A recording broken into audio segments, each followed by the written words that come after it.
നമസ്കാരം, മലയാളി വാർത്തയിലേക്ക് സ്വാഗതം. ഇറാനെതിരെ ഇപ്പോൾ ട്രംപ് എന്ത് ചെയ്യാം ഇനി അടുത്ത ഘട്ടത്തിൽ എന്നുള്ളതാണ് ആലോചിക്കുന്നത്. അതിന്റെ ഭാഗമായിട്ട് ചില നീക്കങ്ങൾ നടത്താനുള്ള സമയമാണ് ഈ 5 ദിവസത്തെ താൽക്കാലിക വെടിനിർത്തൽ കരാർ എന്നുള്ളതാണ് ഇപ്പോൾ പല യുദ്ധവിദഗ്ധരടക്കം വിലയിരുത്തുന്നത്. അതിനുള്ള കാരണം എന്താണെന്ന് വെച്ചാൽ വിശദീകരിക്കാം. ഈ യുദ്ധത്തിൽ ഇറാൻ അടിയറവ് പറയുമെന്ന് വിചാരിച്ച ഒരു സാഹചര്യമായിരുന്നു തുടക്കത്തിൽ. പക്ഷേ തങ്ങളുടെ പരമോന്നത നേതാവിനെ നഷ്ടപ്പെട്ടതിന് പിന്നാലെ തന്നെ തെരുവിലിറങ്ങി തങ്ങളുടെ അവസാനത്തെ പോരാളിയും മരിക്കുന്നത് വരെ യുദ്ധം ചെയ്യാൻ തന്നെയാണ് ഇറാൻ തീരുമാനിച്ചിരിക്കുന്നത്. അതാണ് ഫെബ്രുവരി 28 മുതൽ ഈ ദിവസം വരെ കാണുന്നത്. ഏതായാലും അമേരിക്ക ഇനി എന്ത് ചെയ്യും എന്നുള്ള ആലോചനയിലാണ്. ട്രംപ് അടുത്ത നീക്കം, അതായത് ഒരു പടി കൂടി മുകളിലേക്ക് ഇറാനെ എങ്ങനെയെങ്കിലും തകർത്ത് തരിപ്പണമാക്കാനുള്ള ഒരു നീക്കം നടത്തുന്നുണ്ട് എന്നുള്ള റിപ്പോർട്ടുകളാണ് പുറത്തു വരുന്നത്. മറ്റൊന്നുമല്ല, ഇറാനെതിരെ പാരാ ട്രൂപ്പിനെ രംഗത്തിറക്കാൻ പദ്ധതിയിട്ട് അമേരിക്കൻ പ്രസിഡന്റ് ഡൊണാൾഡ് ട്രംപ്. കഴിഞ്ഞ ദിവസമാണ് ഇറാന്റെ ഊർജ്ജ നിലയങ്ങൾ തകർക്കുമെന്ന മുന്നറിയിപ്പിൽ നിന്ന് 5 ദിവസത്തെ താൽക്കാലിക പിന്മാറ്റം ട്രംപ് പ്രഖ്യാപിച്ചത്. ഹോർമുസ് കടലിടുക്ക് 48 മണിക്കൂറിനുള്ളിൽ തുറന്നു നൽകിയില്ലെങ്കിൽ ഇറാനെ ചാമ്പലാക്കുമെന്നായിരുന്നു ട്രംപിന്റെ നേരത്തെയുള്ള ഭീഷണി. അത് നമ്മൾ കണ്ടതാണ്.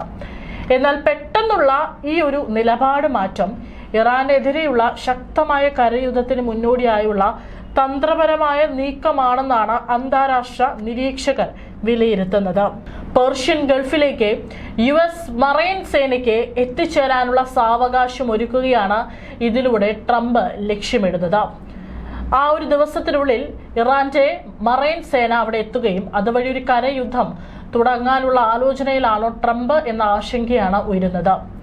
ഇറാന്റെ സാമ്പത്തിക നട്ടെല്ലും കിരീടത്തിലെ വജ്രവും എന്ന് വിശേഷിപ്പിക്കപ്പെടുന്ന ഗാർഗ് ദ്വീപ് പിടിച്ചെടുക്കുക എന്നതാണ് അമേരിക്കയുടെ അടുത്ത ലക്ഷ്യം.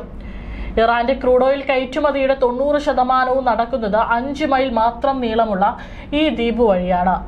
യുദ്ധത്തിന് ആവശ്യമായ പണം സമാഹരിക്കുന്നതിൽ നിർണായക പങ്ക് വഹിക്കുന്ന ഈ പ്രദേശം പിടിച്ചെടുക്കുന്നതിലൂടെ ഇറാനെ പൂർണ്ണമായി മുട്ടുകുത്തിക്കാമെന്ന് വാഷിംഗ്ടൺ കണക്കുകൂട്ടുന്നു. നിലവിൽ 2200 മറൈൻ സൈനികർ അടങ്ങുന്ന 31ാമത് മറൈൻ എക്സ്പെഡിഷണറി യൂണിറ്റ് പടക്കപ്പലുകൾക്കൊപ്പം മേഖലയിലേക്ക് നീങ്ങിക്കഴിഞ്ഞു. കരയുദ്ധത്തിന് ശക്തി പകരാൻ കരസേനയുടെ എലൈറ്റ് വിഭാഗമായ 82ാം എയർബോൺ ഡിവിഷനിലെ ഒരു കോമ്പാക്ട് ബ്രിഗേഡിനെ വിന്യസിക്കുന്ന കാര്യം പെന്റഗൺ വളരെ ഗൗരവമായി തന്നെ ആലോചിക്കുന്നുണ്ട്. എലൈറ്റ് 82ാമത് എയർബോൺ ഡിവിഷനിൽ നിന്ന് ഏകദേശം 3000 സൈനികരെ മിഡിൽ ഈസ്റ്റിലേക്ക് വിന്യസിക്കുന്നതിനെ കുറിച്ചാണ് അമേരിക്ക ആലോചിക്കുന്നത്. ഒരു ബ്രിഗേഡ് കോമ്പാക്ട് ടീമിനെ അയക്കുന്നതിനുള്ള രേഖാമൂലമുള്ള ഉത്തരവ് ഏത് നിമിഷവും ആസന്നമായേക്കാം. എന്നിരുന്നാലും ഇറാനിൽ കരസേനയെ നിയോഗിക്കുന്നത് സംബന്ധിച്ച് ഒരു അന്തിമ തീരുമാനമെടുത്തിട്ടില്ല. നോർത്ത് കരോലിനയിൽ ഫോർട്ട് ബ്രാഗിൽ ആസ്ഥാനമായുള്ള 82ാമത് എയർബോൺ ഡിവിഷൻ US സൈന്യത്തിന്റെ ഏറ്റവും ദ്രുത പ്രതികരണ സേനകളിൽ ഒന്നാണ്. അതായത് എന്തെങ്കിലും ഒരു യുദ്ധം പൊട്ടിപ്പുറപ്പെട്ടാൽ 18 മണിക്കൂറിനുള്ളിൽ ലോകത്തെവിടെയും വിന്യസിക്കാനുള്ള കഴിവിന് പേര് കേട്ട ഈ ഡിവിഷനിൽ പാരാച്യൂട്ട് ആക്രമണങ്ങൾ, ദ്രുത റെയ്ഡുകൾ, എയർഫീൽഡുകൾ പോലുള്ള തന്ത്രപരമായ ലക്ഷ്യങ്ങൾ സുരക്ഷിതമാക്കൽ എന്നിവയ്ക്കായി പരിശീലനം ലഭിച്ച ലൈറ്റ് ഇൻഫൻട്രി സൈനികരാണ് ഉൾപ്പെടുന്നത്. അതായത് മറ്റു സൈനികരെ അപേക്ഷിച്ച് ഇവർ വളരെ ദ്രുതഗതിയിലുള്ള നീക്കങ്ങളാണ് ഒരു യുദ്ധമുഖത്ത് എടുക്കുക. ഏകദേശം 3000 സൈനികരുടെ ഒരു ബ്രിഗേഡായ അതിന്റെ ഇമ്മീഡിയറ്റ് റെസ്പോൺസ് ഫോഴ്സ് ഇപ്പോൾ മേഖലയിലെ സാധ്യതയുള്ള പ്രവർത്തനങ്ങൾക്കായി പരിഗണിക്കപ്പെടുന്നു. ലോകത്തെവിടെയും 18 മണിക്കൂറിനുള്ളിൽ എത്തിച്ചേരാൻ ശേഷിയുള്ളതാണ് ഈ ഇമ്മീഡിയറ്റ് റെസ്പോൺസ് ഫോഴ്സ് കൂടിയ ഈ ഒരു സേന എന്ന് പറയുന്നത്. ഇവരെത്തുന്നതോടുകൂടി ഇറാന് മേൽ അമേരിക്കൻ പിടിമുറുക്കം അല്പം കൂടി ശക്തമാകും എന്നാണ് ട്രംപ് കരുതിയിരിക്കുന്നത്. ഏതായാലും ഒരു 5 ദിവസത്തെ ഇടവേള കൊണ്ട് ട്രംപിന് ഒന്നും നഷ്ടപ്പെടാനില്ല. മറിച്ച് ട്രംപിന്റെ ഒരു തന്ത്രം എന്ന് പറയുന്നത് അവിടെ സേനാ വിന്യാസം പൂർത്തിയാക്കാൻ ഈ ഒരു 5 ദിവസം സഹായിക്കുമെന്നാണ് മുൻ US deputy national security adviser Victoria Coates അടക്കം അന്താരാഷ്ട്ര മാധ്യമങ്ങളോട് പ്രതികരിച്ചിരിക്കുന്നത്. അതായത് വെടിനിർത്തൽ എന്ന് പറഞ്ഞ് എല്ലാവരുടെയും കണ്ണിൽ ഒരു പൊടിയിടുന്ന ട്രംപിന്റെ ഈ ഒരു നീക്കം തങ്ങളുടെ കൂടുതൽ സേനകളെ പല ഭാഗങ്ങളിലായിട്ട് വിന്യസിക്കാനുള്ള ഒരു ടൈം പീരീഡ് മാത്രമാണ്. അതായത് ഒരു 5 ദിവസം കഴിഞ്ഞു കഴിഞ്ഞാൽ ഇറാനെ പൂർണ്ണമായും ആക്രമിക്കാനുള്ള ഒരു ശേഷി അത് കൂട്ടുകയാണ് ട്രംപ് ഇപ്പോൾ ചെയ്തുകൊണ്ടിരിക്കുന്നത്. ഈ മാസം 13-ന് നടത്തിയ ബോംബാക്രമണത്തിൽ ഗാർഗ് ദ്വീപിലെ ഇറാന്റെ വ്യോമ പ്രതിരോധ സംവിധാനങ്ങളും മിസൈൽ ശേഖരങ്ങളും അമേരിക്ക തകർത്തിരുന്നു. എന്നാൽ ദ്വീപിലെ എണ്ണ പൈപ്പുകൾ അന്ന് ബോധപൂർവം ഒഴിവാക്കുകയായിരുന്നു. വരും കാലത്ത് ആ രാജ്യം പുനർനിർമ്മിക്കണമെങ്കിൽ ഈ എണ്ണ ശേഖരം അത്യാവശ്യമാണെന്നായിരുന്നു അന്ന് ട്രംപ് പറഞ്ഞത്. അതായത് അതും കൂടി നശിപ്പിച്ചു കഴിഞ്ഞാൽ ഒരുപക്ഷെ അമേരിക്ക ഈ ദ്വീപിനെ പിടിച്ചെടുത്താൽ അത് അമേരിക്കയ്ക്ക് വലിയ നഷ്ടമായിരിക്കും. അതുകൊണ്ടാണ് ആ ഒരു ഭാഗത്തെ മാത്രം തൊടാതെ മറ്റുള്ള മേഖലകളിൽ അമേരിക്ക വലിയ രീതിയിൽ ആക്രമണം അഴിച്ചുവിട്ടത്. എന്നാൽ ഹോർമുസ് കടലിടുക്ക് തുറക്കാൻ തയ്യാറായില്ലെങ്കിൽ 5 മിനിറ്റിനുള്ളിൽ ഇവയും തകർക്കുമെന്ന് ട്രംപ് വീണ്ടും മുന്നറിയിപ്പ് നൽകിയിട്ടുണ്ടായിരുന്നു.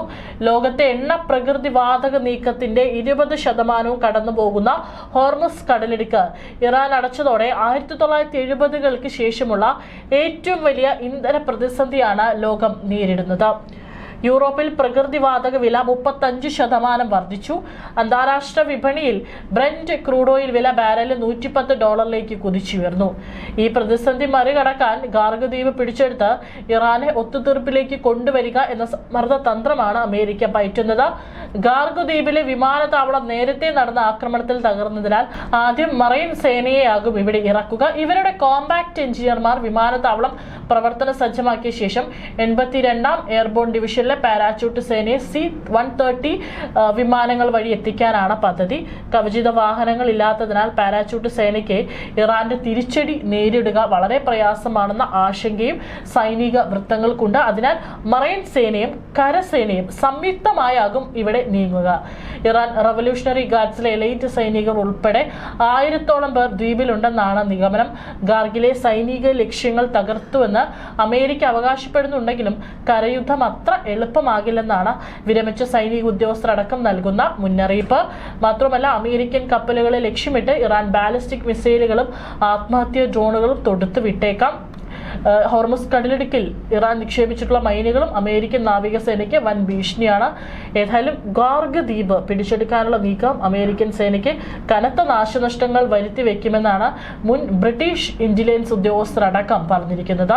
ഇറാൻ തങ്ങളുടെ കൈവശമുള്ള എല്ലാ ആയുധങ്ങളും ഇതിനായി ഉപയോഗിക്കുമെന്നും 20% വരെ സൈനികർ കൊല്ലപ്പെടാനോ പരിക്കേൽക്കാനോ സാധ്യതയുണ്ടെന്നും അദ്ദേഹം ചൂണ്ടിക്കാട്ടിയിട്ടുണ്ട്. മറൈൻ സേനയ്ക്ക് ഒളിഞ്ഞിരുന്ന് ആക്രമിക്കാനുള്ള സൗകര്യങ്ങൾ ദ്വീപിൽ കുറവാണ് എന്നതും തിരിച്ചടിയായേക്കാം. ഇസ്രായേൽ പ്രധാനമന്ത്രി ബെഞ്ചമിൻ നെതന്യാഹു ഇറാനെതിരെയുള്ള കരയുദ്ധത്തിന്റെ ആവശ്യകതയെക്കുറിച്ച് സൂചന നൽകിയിട്ടുണ്ട്. വ്യോമാക്രമണം കൊണ്ട് മാത്രം ഭരണമാറ്റം സാധ്യമാകില്ലെന്നും കരസേനയുടെ സാന്നിധ്യം അനിവാര്യമാണെന്നാണ് അദ്ദേഹത്തിന്റെ നിലപാട്. ഏതായാലും ഈ ഒരു 5 ദിവസം ഇപ്പോൾ ചോദിച്ചിരിക്കുന്നത് തങ്ങളുടെ കരസേനയെ ഇറാന്റെ അതിർത്തി മേഖലകളിലേക്ക് വളരെ വേഗത്തിൽ എത്തിക്കാനുള്ള ഒരു നീക്കമായി തന്നെ ഇതിനെ വിലയിരുത്താം.